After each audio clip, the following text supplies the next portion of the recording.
The biggest threats to every single champion in the UFC. In this video, I'm going to be going through every weight class and I'm going to say who I think is the biggest threats. And I feel like most of these might surprise some people, but I'm like just thinking of it from like kind of a stylistic point of view, or just like a fighter who legitimately has a chance. Like there's people who just are next up for the title shot, but that doesn't necessarily mean they have the best chance at being the champions. So in this video, let's go through the biggest threats for each champion in each weight class. Starting off with flyweight, we got the itty bitty Patuni Pantoja. And you guys already know where I'm going with this. I've said it in so many videos. The biggest threat to Pantoja is Kai Kara-France. So now with Pantoja, we know he loves to wrestle. And when he gets fatigued, he just kind of falls on his wrestling. And every single time Pantoja entries, he kind of entries very sloppily. Like he kind of runs in stupidly, going for that takedown when he's tired. I feel like Kai Kara-France, one, being a very good striker, very good counter puncher, and very good at coming forward with his boxing combos, that's going to give Pantoja problems.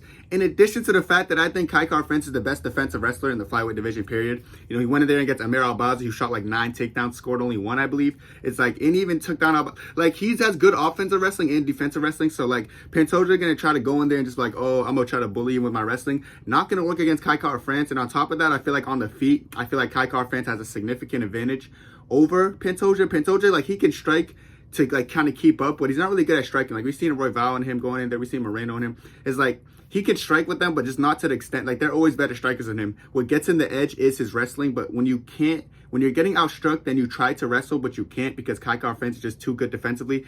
That's when the problems start to add up, and that's why I feel like Kai Kara-France is going to get the win. I don't know if he's going to finish him because, like, you know, I feel like Pantoja is pretty tough, but either way, every time I look at Kai Kara-France versus Pantoja, I always see Kai Kara-France coming off on top. So KKF, boy, you're the future champion. I've been calling it in my channel. You can look at this since one of the first videos I made. I've been saying KKF was the GOAT. So France is going to go in there and he's going to beat Pantoja, and he's going to make it look easy. That's definitely the biggest threat to Pantoja. Next up, we got Sugar Sean O'Malley, the 135 crown holder. Sugar is a beast, bro. Really good striker, very elite in that.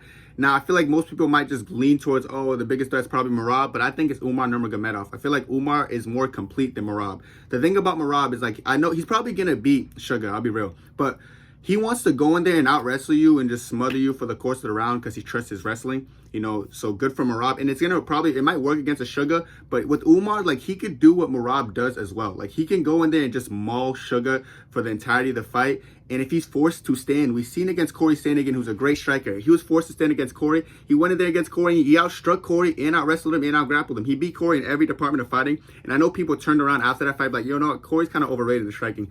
But before that fight, Corey is the best, has the best flying knees, one of the best strikers. But I see, like, you know what I'm saying? I see what they're trying to do. They don't like respecting Dagestanis when they're well-rounded. Like, with Islam, they still, like, try to hold on to the thing, like, oh, Islam's not even good at striking. He's only a wrestler. But they outstruck Dustin, the takedown threat. Outstruck Volk, knocked him out too. Oh, the takedown threat. It's like all these, they got to come up with these weird, like, things to cope with it. But they don't understand that these Dagestanis, yes, they're very good wrestlers, but they're starting to evolve. Umar is one of them. I think he's more well-rounded, or if not the same amount of well-rounded as, like, Islam Makhachev. He does it all. And Bantamweight's a very hard weight class, but the fact that Umar went in there and, you know, 50-45 Corey Sandhagen is just like a big thing. Like, that's a big deal. Like, Corey Sandhagen, I think Corey Sandhagen is more well-rounded than Sugar Sean. Like, I feel like Sugar Sean and Corey both have great striking, that's a fact. But I feel like in the wrestling and grappling department and defensive wrestling, Corey Sandhagen has that advantage over Sugar Sean. So the fact that Umar went in there and beat Corey in every department of fighting, I wouldn't be surprised if he does the same to Sugar. So that's why I feel like Umar Nurmagomedov is the biggest threat to Sugar Sean O'Malley. Now we're at 145, Ilia Topuria. This weight class is hard because I really feel like Ilia is really good in this weight class, and I really feel like he's really comfortable. But, like, on paper, for me, this is confusing for me because I'm between two people, between the biggest stylistic threats, or, like, biggest threat to Ilia. Let me just get this clear. I don't think it's Max Holloway. I think Max Holloway is a really good striker, just like Ilia, but I feel like going strike for strike with Ilia is dangerous considering the power advantage that I feel like Ilia has. In addition to the fact I feel like Ilia could out-grapple and out-wrestle Max Holloway too. So I'm sorry for the Max Holloway fans. I love Max Holloway too. I'm a fan, but I'm sorry for myself and others that I just don't think he's the biggest threat. But I think someone like Aljamain Sterling or Mazar would be a bigger threat. I'm going to lean towards Aljamain Sterling. And I'm going to tell you why. I feel like Aljamain Sterling, I know people are going to bring up like, oh, but he got knocked out by Sugar. Well, Sugar's a better counterpuncher than I feel like Ilia, in the sense that he's a little bit longer in ranger. And if you get put out of position, he's going to use his length to catch you. But with Ilia, like, I feel like Ilia does some of his best work when he's tracking you down and coming forward. And that's going to play into Aljamain Sterling's game because Aljo wants you to come forward so he can shoot for a double leg or shoot for a takedown and make you wrestle. And Aljo, if he gets to your back, he pretty much has the round secured. So I feel like on the feet, people sleep on Aljo's body kicks. He has very good forward pressure where he throws in body kicks, trying to make you, like, come forward so he could switch levels and go for a takedown, you know. And I feel like Sugar's spacing and just timing slightly, I don't think it's, yeah, I guess I could say his spacing and his timing is a little bit better than Ilias and his counterpunching ability. But Ilya, I think, is overall a better striker because he does some of his great work coming forward and has a good shoulder roll. But I feel like Bryce Mitchell was able to take him down. I don't see why not Aljo. So I feel like Aljo overall is the biggest threat. This might be a hot take to some people. I just feel like Aljo's, he has good body kicks to get in range with, and if Ilya comes forward trying to find that shot, Aljo could just switch levels and go for a takedown. And like I know Ilya's a good wrestler as well, but I feel like I'll give Aljo the slight advantage. And if it's a wrestling match, that's what Aljo wants. So if Ilya's going in there and actually wrestling with him, it's gonna play into Aljo's game. So this might be a hot take, I get it. But even though, because Aljo's going up and winning all that, but I really think Aljamain Sterling on paper is the biggest threat for Ilya Topuria's reign. All right, now we're at 155. Now, who's the biggest threat to Islam Makhachev? I feel like people might think I'm going to go Arman. I'm not. People might think I'm going to go Justin Gaethje. Not. People might think, oh, maybe it's an up-and-comer. No. I think the biggest threat to Islam Makhachev is age. I think he just can't. The older he gets, if he stays until he's 36, he's going to lose. And you guys probably think I'm kidding, and you probably think I'm going to actually say a name, but I'm being so serious. I think the biggest threat to Islam Makhachev is age. He's not losing other than, like, if he ages. There's not a single person who even gives him, like, a hard fight. Arman Sarukian has not improved significantly. Like, Arman's biggest highlight is beating Charles and losing the Gamrot. Like, you know, respect to, like I said, respect to Arman. But Arman's, like, his striking is just not quite Islam's. His grappling, not quite Islam. His wrestling, not quite Islam. Everything Arman does, Islam does to a way better extent, which is why he's champion, and Arman's still losing fights to Gamrot and, you know, like, almost getting choked out by people like Charles. But yeah, I love Arman. This is no diss to him, but I really just feel like the biggest threat to Islam is age. And people are going to be upset in the comments. I don't really care. It's just like age is going to be Islam and nothing else. Now we're at 170. One of my favorite good friends, you know, Belal Muhammad. I love Belal. It's my guy, bro. And I feel like people might think I'm going to go with Shavkat, but no. I think Belal 50-45 Shavkat in, like, one-sided fashion. No offense to Shavkat. Like, I love Shavkat as a guy. Like, he's one of my favorite fighters. Shavkat's probably top 5, top 6, one of my favorite fighters on the planet. It's just that stylistically, Belal would destroy him. Like, because Shavkat doesn't have the endurance to keep up with the Belal. He doesn't have, like, the veracity. Like, Belal's going to be in your face the whole 25 minutes. Shavkat's used to coming forward and breaking people. You're not going to come forward and break someone with the mind and the power and the strength of someone like Belal. So that game style, like, once he realizes in the first 2 rounds that he can't finish Belal, it's going to go the distance, and that's just going to favor Belal. Like, once Shavkat can't finish him, it's just going to favor Belal, and Belal's going to maul him. The only guy I see who could beat Belal and the biggest threat to him is probably Kamaru Usman. And the reason I'm saying this is because they both fight similar in the fact that they kind of overwhelm their opponents over the course of the fight. So now it's 2 people with strong wills, good wrestling, good power, good boxing, going head-to-head. It's almost like a mirror match. I'm honestly curious how that fight would go.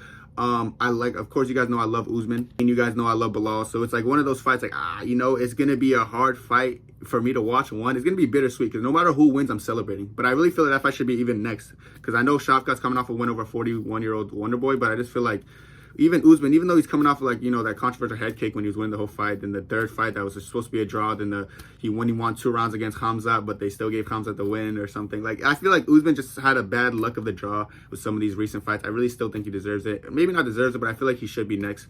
You know, like I said, beating Wonder Boy, if that gets you a title shot, then, like, Ian Gary should fight Wonder Boy and go for that title shot next. It just doesn't really make sense to me. Like I said, love Shavkat, and I don't want him to get fraud checked.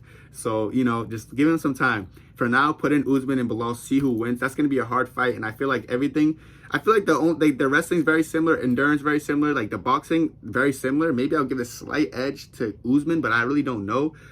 But, like, I just think on paper that fight's going to be very competitive and it'll be a very entertaining fight to see. So Usman was definitely going to be Belal's biggest threat in this division. And now we're at 185 with Dricus du Plessis, who's the reigning champion. And I feel like people might think I'll say Izzy. I do think Izzy beats him in a rematch, but I don't know if that's his biggest threat. It might be one of it, honestly. But I really think the biggest threat overall is Khamzat Chimaev. And I feel like it because I feel like people think DDP is some kind of elaborate, great wrestler. But when I look at DDP's techniques, he kind of wrestles a lot based off, like, strength. Like, he uses a lot of strength to get his wrestling off.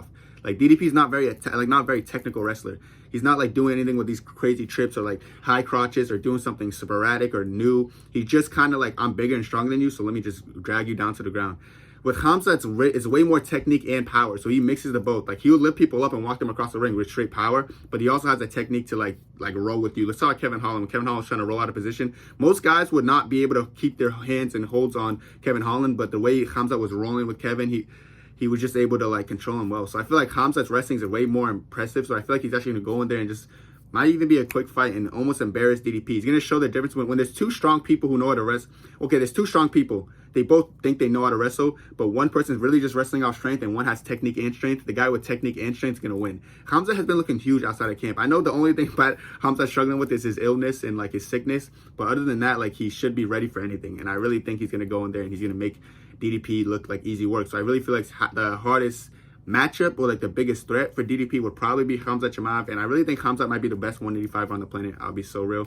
So yeah, Khamzat definitely a future 185 champ. And now we're at 205 where Alex Pereira is the champion. You guys of course know who's the biggest threat to him. It's Magomed Ankalaev. There's a reason the UFC doesn't want him to fight and they give him Khalil Rountree instead. He's gonna clean up Khalil Rountree, and I do love Pereira. He's one of my favorite fighters, but it's just like Ankalaev is going to be too much for him. I think Ankalaev's too much man, too much muscle, too much brawling. And Ankalaev can box. I feel like the people who are newer to the sport just think Ankalaev's some kind of Russian wrestler, but that's just not the case. Like I feel like he's Russian and he knows how to wrestle, but he's also one of the best boxers, if not the best boxer in light heavyweight division.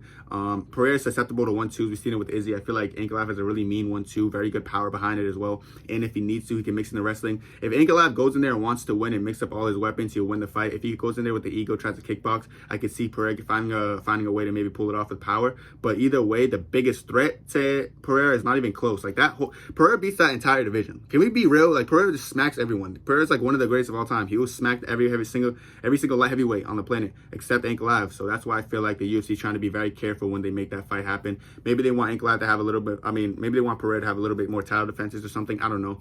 But of course, Ankalaev is going to be the biggest threat to Alex Pereira, and it's a no-brainer. Last but not least, the heavyweight champ Tom Aspinall. What, you thought I was going to say Jones? Nah. We're saying Tom Aspinall because I'm going off the real champs right now.